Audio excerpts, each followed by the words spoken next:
Papa na Jacob, fièvre qui dit? Mwana Maria oyo, menisier ce qui mensonge. Ah, betinga fimu vraiment lelo na temple nyonso panzani. Na lingi na tsa loboko na bimisa ba pigeon. Mbata na zui, nazoyoka nzoto nyonso mabibi. Nazoyoka fièvre, nano ekiti te. Ah, mama Jacob, salelanga poto pardon. Yango Joseph oyo azalaka nde mokonzi ya tempelo. Biso toyebaka ye kaka menisier. Nzoka azalaka mokonzi ya tempelo. Ah, Joseph vraiment azalaka humble. Azalaki kolobela Joseph te mama na Jacob.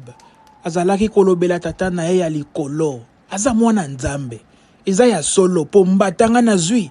Wana eza na musuni te. Ezwi nga mbata na litama molimo.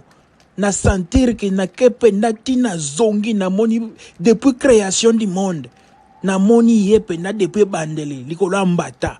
Ndenge na zabo na ndimeli na ngai ye. Kasi sikoyo bandeke nyonso bapumbwe, ba pigeon na yo nyonso. Vraiment odefaki mbongo ya Michel. Vraiment sikoyo papa Jacob okosala nini? Okoyebisa nini? Ba pigeon nyonso bapumbwe.